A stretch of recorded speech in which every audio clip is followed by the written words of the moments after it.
Hello YouTube, this is Dragonheart and welcome to Shogun 2.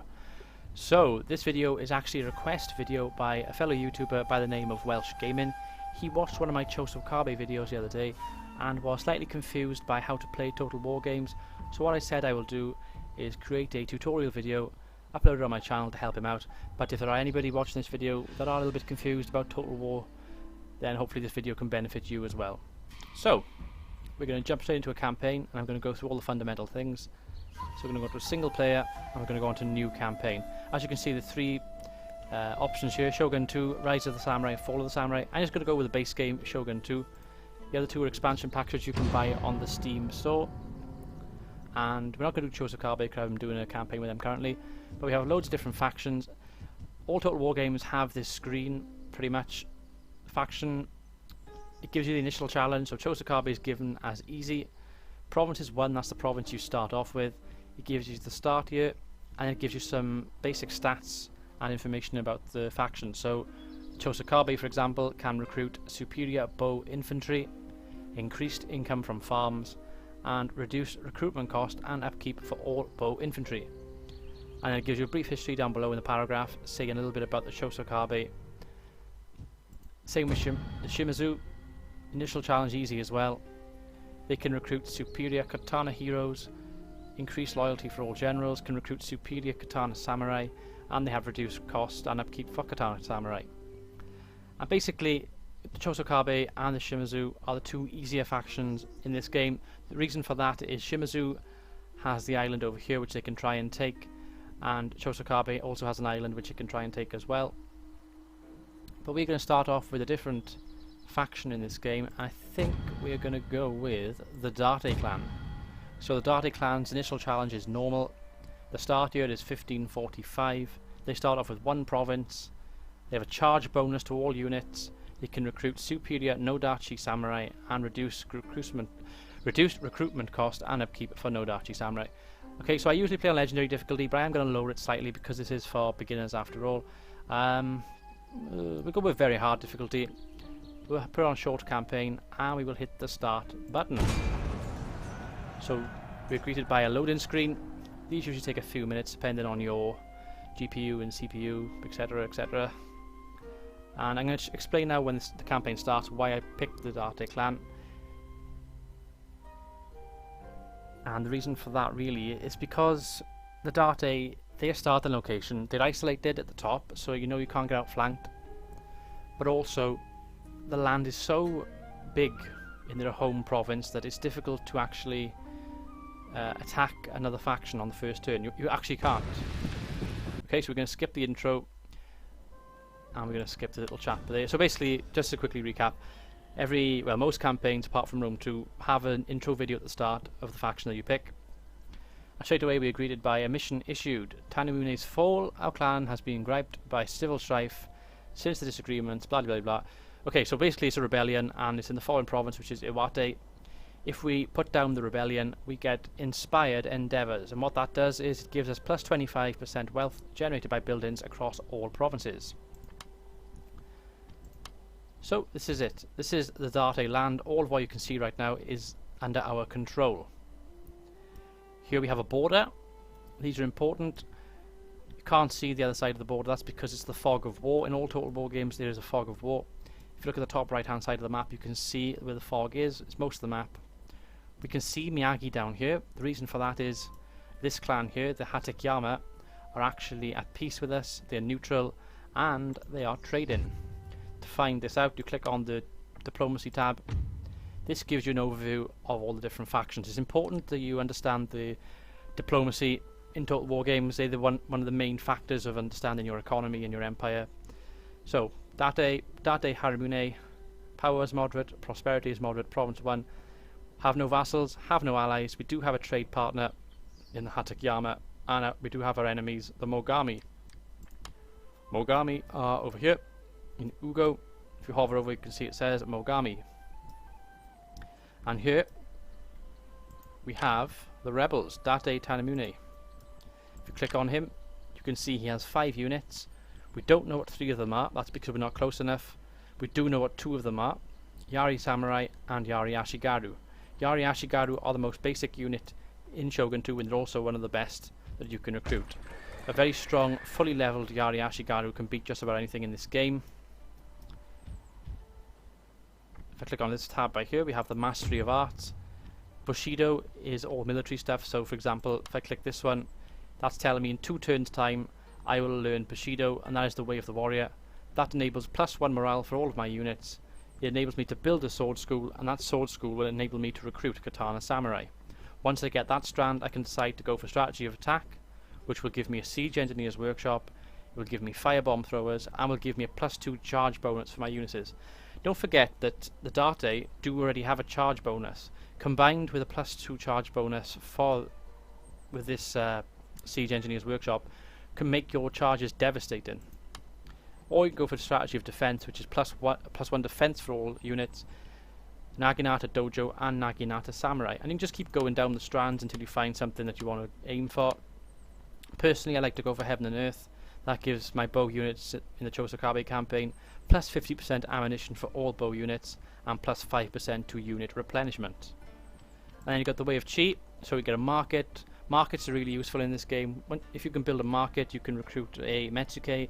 A Metsuke can basically improve the happiness in your provinces while at the same time bring in some more money, with the tax that you have in your provinces. This is our province here of Iwate. As you can see, anything that's got 2 yellow arrows going up shows that it can be built. So for example, we already have a blacksmith, but we can either go for an armourer to give us +2 armour for samurai and Ashigaru units, or weaponsmith +2 attack for samurai or Ashigaru units. I can go for a harbour. Harbours are useful. If I get a harbour, I can upgrade to a trade import. If I get a trade import, I can then trade with more factions. We have trails. Want to get roads. Roads are important because +2% replenishment rate. A weakened unit will replenish much quicker if you've got better roads. We have rice paddles, or paddies I should say. Is it paddles or paddies? I can't even tell if it's an I or an L. I think it's L. My brain just farted. Anyway, rice paddles. These are important for food. On the bottom right hand side we have food. Zeros at the moment, that's okay. Want to try and get out the plus, especially when you start taking over provinces all over the map. It's vital that you improve your food. Clan income, so we're currently making 1089 koku, and we currently have 2000 in our treasury. We can of course increase that, so we can put our taxes with this tab, the finance tab, up to very high, and as you can see, the money just gone up. Put it very low, the money goes right down. Of course, if you put it high or very high, people get unhappy. More taxes mean more unhappy people, so we must keep that in mind when you're playing this game. And also on the finance tab as well, it shows you what my tax is bringing in, so it's 450, and my trade with the Hatakeyama is bringing in +100 so far. You can look into this with more details. As you can see, value 100, so I'm exporting tariffs and I'm importing iron, and it's through a land route, so it gives you a little bit of a breakdown of your trade and a summary then of all your income, your profits, etc. Clan management's important, so this is basically an overview page. So we have the victory conditions here. We currently have Iwate, which is our home province, but we have to get 6 listed provinces held, and they are Fukushima, Miyagi, Ugo, Uzen, and the capital Kyoto. Additionally, we've got to get 25 altogether, so basically you need to take over about 2/3 of the map, I think it is, or about half the map, with also the 6 provinces listed. And you've also got to hold the shogunate for about 4 turns until you become shogun. Below that we have Tanumune's Fall. This gives you the missions which can be issued to you. You can also cancel the missions if you want to, but most of them are pretty easy to do. The fame by here is obscure, that's because we just started out. The more battles you win, the more honour you gain, the higher your fame increases. Once you get to the top, that's when the realm divide happens. Once realm divide happens, basically all the factions declare war on you, and it means that the end game becomes a lot more challenging. This gives us our religion, Shinto Buddhism. If you're a Christian clan and you have Shinto Buddhism buildings, you may get a lot of trouble in your province, or vice versa. I think there's another faction as well. Yeah, that's right, the Iko-Iki, they also have their own religion as well. Treasure again, food supply again, our prosperity, our provinces, and our stronghold. And of course we have another brief overview of the diplomacy in the bottom left. and it also gives me a list of traits. So for instance, if I do this reward now, this mission, and I get inspired endeavors, that will pop up by here. We have the family and council. This is important as well.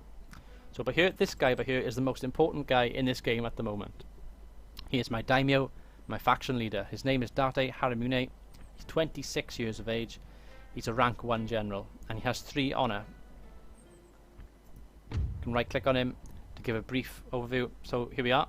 He's self-centered, so he gets +1 melee attack. He's casually brutal, so he gets +1 repression, and he's distrustful, so he gets -5% chance of being assassinated. These are good traits to start off with, not too bad. This is his wife, Date Karu, and they have 2 children, Teramune and Yomogi. I can make it once they get to about, I think, 17 years of age, they come of age and they will be generals. We also have 2 generals here. Well, one of them is 18, hasn't come of age yet, Date Sanimuto. But we have my commissioner for warfare, Date Yoshinori. He's a 1-star general as well, but he has a bit more honor. He's got 4, he's dependable. But he's not in my family, he's just brothers. But you can marry into your family if you've got the right people there. If, for example, my daimyo dies, then he will become the heir. No, he won't. Date Teramune will become the heir, but I think he would take charge if my daimyo died. Anyway, it seems a bit complicated, but trust me, it's not. So, now we're going to look at the battle system in this game. Date Yoshinori is here. We have 5 units, they have 5 units, but I'm going to try and give myself an advantage. I have my other general here, Date Haramune. I am going to put him on the border here. What I'm doing is basically holding on the right mouse button, and as you can see, there's a red arrow pointing towards him. That means that he can deploy in this battle. So I'm going to move him there. The reason I'm going to do this separately and not have them all in one stack is because if you have generals in separate stacks, they both level up. If they were both in one stack, for example, if I put this guy in with him now, they would not level up at the same time, only one of them would. So what we're going to do now is charge with the right click of the mouse button, and this is the battle screen. So this goes over all the different units that are going to be in the battle. So my force is Date Yoshinori, Yari Samurai, 2 units of Yari Ashigaru, and 1 unit of bow. They have 1 unit of bow as well, 2 units of Yari Ashigaru, 1 unit of Yari Samurai, and their general is Yari Cavalry. That's the only difference. And of course I have my daimyo, Date Haramune, reinforcing. They have 800, I have 760 plus 40, so it's 800 each. And as you can see, I could auto-resolve this, but auto-resolving is a bit unpredictable in Total War games. Sometimes you can auto-resolve and your general will die. It's better to take charge of most of the battles, and that's exactly what we're going to do. I'm going to hit, oops, uh-oh, didn't want to click that. Ah, no. Okay, I don't know whether somebody just dropped into that battle then, uh-oh. I might be fighting against a human player here. I hope not, otherwise this tutorial might become a lot harder. I accidentally clicked the wrong button then. Oopsie. Even experienced players can make mistakes. That's probably the most fun thing with Total War though. It's the mistakes you make. That's how I learned to play this game. I watched other YouTubers. I then learned from trial and error myself. Played the game, played a few campaigns, looked at what I did wrong, and eventually increased my difficulty in games. I can now play at a reasonable level on legendary difficulty in most Total War games. Well, I think it's actually only 2 that have legendary difficulties, this game and Rome 2, but I can play on very hard on the other games as well now. Years ago when I first started playing, I couldn't play those difficulties. I was quite terrible actually. But anyway, we're going to hit the start button. And where are the enemy? They're over here. Can't tell if this enemy is controlled by the human players or not. I don't think they are. I think we're okay. Quite funny the mistakes you make. Anyway, this is my unit shirt. Date Yoshinori. I want to keep him alive in this battle. Just drag him over there. And of course my general over here reinforcing. We're going to bring him nearby as well. I'm going to have a quick look at our units. So, Yari Ashigaru, this is what they look like. They will probably be the backbone of your army in most of your Shogun 2 campaigns. Have a quick look at the detail in here. Press the N button to zoom, and I'm using the scroll wheel to move around. Quite good detail on the units. We have some bow Ashigaru as well, and then Yari Samurai. All look great, all look fantastic. Now what I'm going to do is group my units together, so I'm going to click on the Yari Ashigaru, I'm going to hold down control and click the second unit. I'm then going to press G. That groups them together. If I just press G on its own, it will lock them. That means that, look, they'll stay like they are. However, I'm not going to do that. I'm going to have them as a group which I can move around to my own will, like that. All with the right button, hold it down, click, drag them. Additionally, you can just click straight away and they'll move there without positioning. I like to position them though, so I'll do it like that. My bow units, probably good to put them behind so they don't get caught in any kind of firefight. Bring cavalry to the left flank, bring cavalry to the right flank. So a pretty sound strategy to begin with. Cavalry either flank, bows behind, infantry in the front. Pretty standard. You will, as you play the game, you will learn your own different strategies. As you can see, the AI is only showing me 3 units when we know they have 5. That's because 2 of the units are most likely hidden in the bush by here. Units can hide. If you hover over them and look at the right hand side, you can see some of the stats. So for instance, my general here, Date Haramune, he's resistant to morale shocks and he has good stamina. My bow Ashigaru, however, can hide in light scrub and can also hide in woodland, and that's probably what they have in here, bow Ashigaru. Anyway, moving forward, we can actually move these 2 units first. Yari Ashigaru, followed by Yari Samurai, and then the bow finally. Bring the cavalry to the left flank, bring the cavalry to the right flank. On the top right, of course, you can see the map as well. The 3 red dots, they show the enemy, and the yellow dots show us. The kind of white dot shows which unit I'm selecting. Look, if you look at the map, you can see me select different units.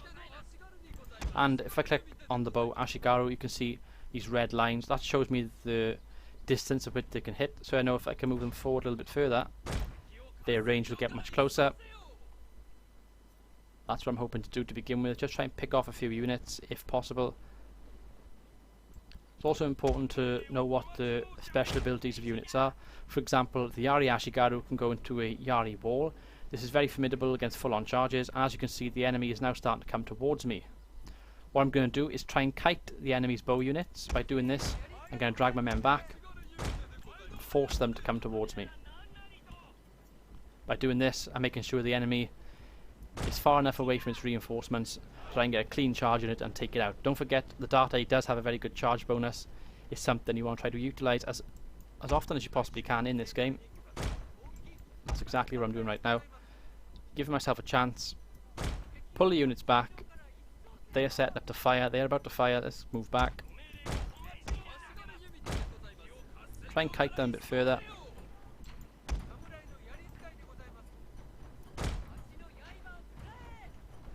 And again, they're moving forward. They've taken the bait, they're moving away from their reinforcements. The AI can sometimes be exploitable in this game. That's kind of what I'm doing right now. I'm exploiting the AI to come forward towards me. And I can keep doing this all day. They haven't got a single shot on me yet. All I'm doing is dragging my units about. And soon, I think now probably would be a good time to go for a charge on the bow Ashigaru with my general. So here you go, Date Haramune. He's going to charge in. And I'll keep this down, the mouse over his unit card, and you'll see how many kills he gets. Oh, he's getting shots away. Damn it. So he did get a shot away, but look at this. Flashing straight away, wavering. I've caught him cold, and they've gone. They're shattered straight away, and now the enemy can react. So we're going to react quickly as well. Bring our units forward. The general's going to get some kills. Probably wise to bring him out now. Probably wise to bring my men back in as well. Close ranks. Get as close as possible. and it looks like they're not going to come and charge me. That's okay. Going to push right up in their face. Now, they have no bow unit, so I know I can charge my bows in, take some shots on them without fear of losing men. So far I've lost 3 men, that's all. Not bad, although it was possible there to not lose any. Quickly put Yari wall on. Try and attack cavalry here. And pull the bow units back quickly as well. I've caught the cavalry. The Yari cav's been caught, that's good. Yari amazing. Bring the Yari samurai up. Close ranks.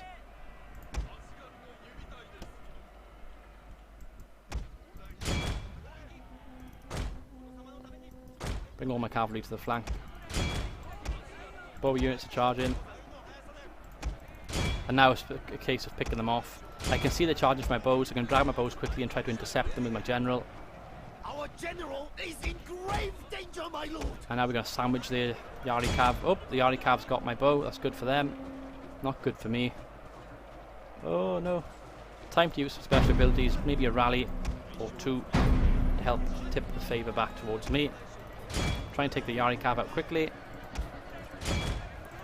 I got a unit being wasted here, which could be useful over here instead.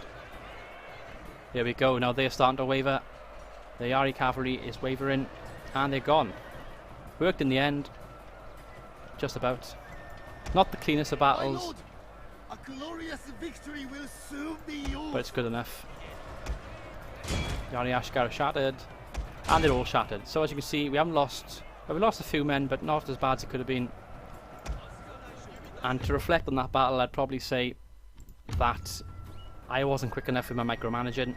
That's something you get better on the more you play. What I'm going to do now though, I've clicked continue battle. You think that's probably silly because the battle's over, I've already won, what's the point in playing? But the reason why I'm doing this is, as you can see by here, there's a chevron on my general. He leveled up in this battle. There's a possibility that this guy could level up as well. Look at his bar on the right hand side, you can see he's got 23 kills, 24, 27, 29, and his experience is going up. The more chevrons you have shows the more battles you've won. It helps increase your stats. As you can see, my charge bonus now got a little bit of a green dot by it. It means my charge bonus is even better now. I think that'll probably do for this battle, so I'm going to click the escape button and quit battle. Close victory. As I said, it could have been a lot better on reflection, but I got the job done in the end, and that's all that really matters, really.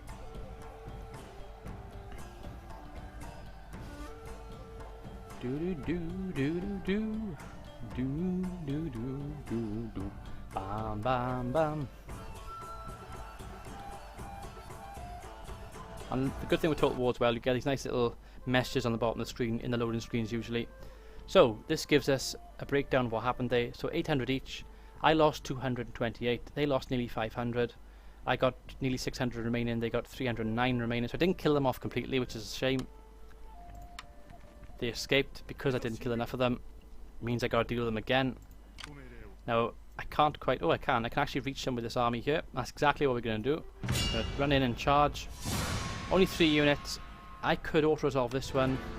I'm not going to because my general, yeah, if I... Okay, actually, I will show you because we'll see how many we lose. So I got 543. I'm going to auto-resolve. And we lost some men. We lost 58 men. And we're fortunate that time. As you can see, my unit's got quite a bit of experience. 2 rank 2s now, and a couple of rank 1s as well. He is now gone.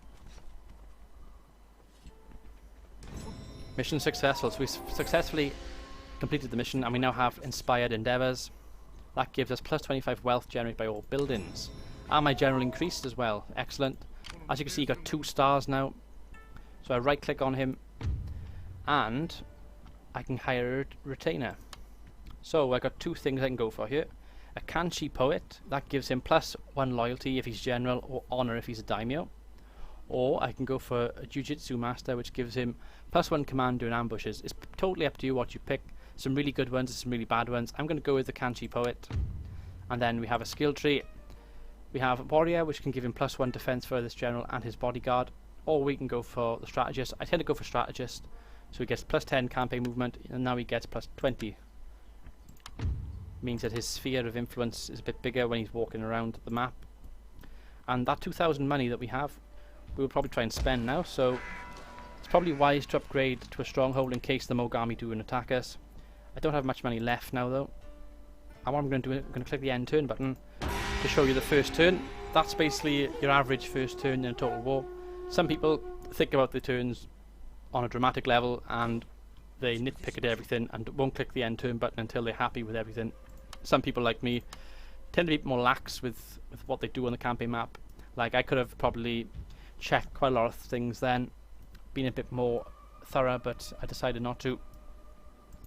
And now it's probably a good idea to go on the offensive. Now what I can do is go right up to the border, and by going to the border I can see what's in the province by here. If I cross the border, however, I won't replenish. If you look by here now, can't be replenished. Go back to my side, back to replenished. I'm also going to bring my general right up as well to reinforce in case we get attacked up here. We're just going to sit on the border and attack them. I think their province is up here, so that building is. And Iwate can now be upgraded, I think, as well, so probably want to get some roads as well. And then if we click on the diplomacy tab, we'll see if we can get any kind of alliance, maybe. Greetings. It is always Now, this is where you might be able to exploit the enemy. Friends. Come to take tea Maybe and not. talk of many things. 500 we'll try. Sometimes you can get money out of your enemy. We're just going to try and see if we can get something out of them at all. So as you can see, we can get 100 koku. That seems fair. And there we go. So now they're military allies. If I end this alliance at any time, I will suffer diplomatic relations with other clans. And they're very friendly towards me now. If I hover over where these carts are, these people are, it shows you the value of the trade. So 192 and 102. So I'm getting the better deal there. I'm getting a lot more than they are. Nearly 100 more.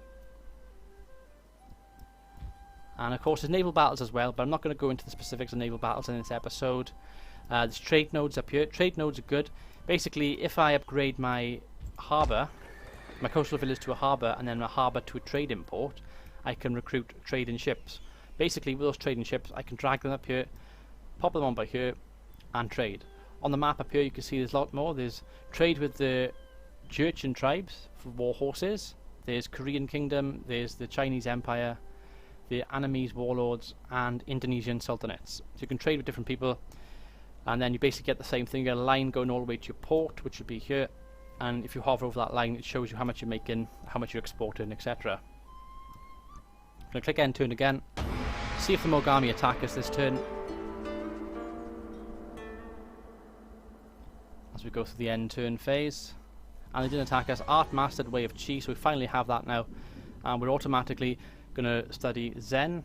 If you're not happy with that though, you can obviously change it.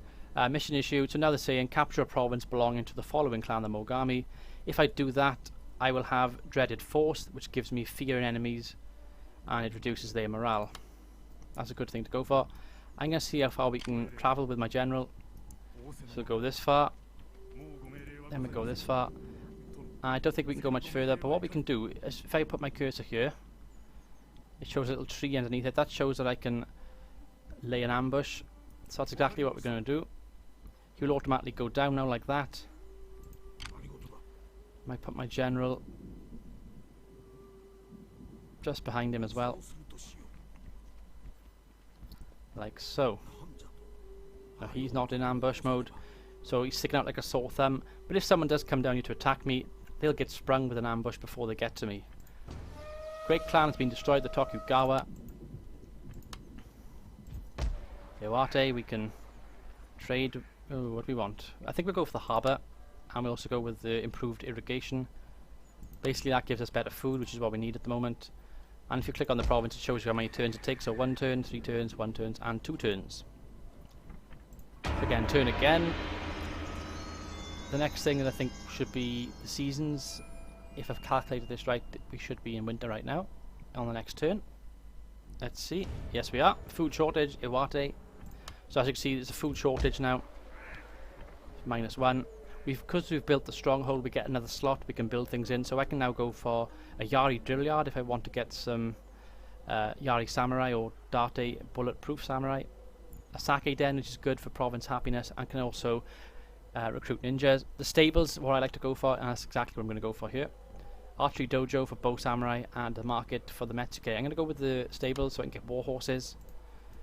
And now, as you can see, my army is suffering from attrition. That's because I'm on an enemy territory and I'm not close enough to my home province. Therefore, I suffer attrition. My men start to die, which isn't good. I'm not going to bring my man forward and try to attack. And as we can see, Ugo is here. Only 4 units are in there. Just going to settle my general down there.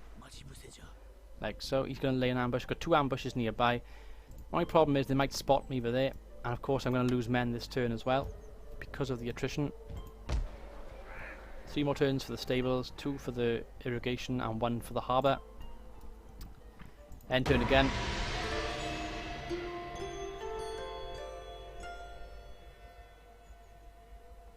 And I think I'll probably make this the last turn now in this tutorial. And the Mogami have gone straight past me.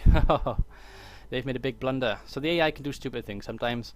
On Legendary, they don't tend to do that many stupid things, but as you can see on the lower difficulties, it can sometimes be the case. So what we can do basically is attack Ugo. And as you can see, they've only got 1 unit there. I can basically auto-resolve this battle, which I will. Auto-resolve. And victory. We only lost 9 men. That was a good auto-resolve for us.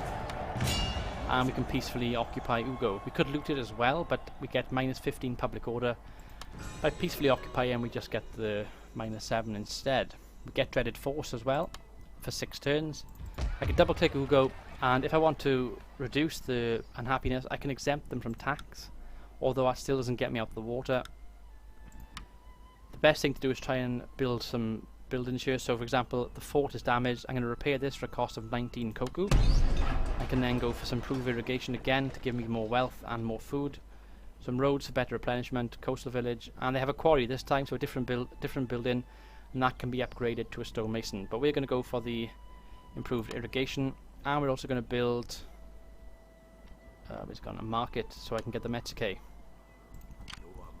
Now the Mogami, if that was their last settlement, would be obliterated, but as you can see they're still here. That's because they actually start off with 2 provinces and they have Uzan down here. So our aim in this campaign would be to hold them off here at Ugo and then go down here and take Uzan. But anyway, I think I've covered pretty much most of the basics. If there is anything else that you want me to cover, let me know and I'll do a follow-up video. I hope this helps you, Welsh Gaming, and I hope it helps anybody else that is a beginner to the Total War franchise. I've been Dragonheart, hope you've enjoyed, thank you for watching, and goodbye.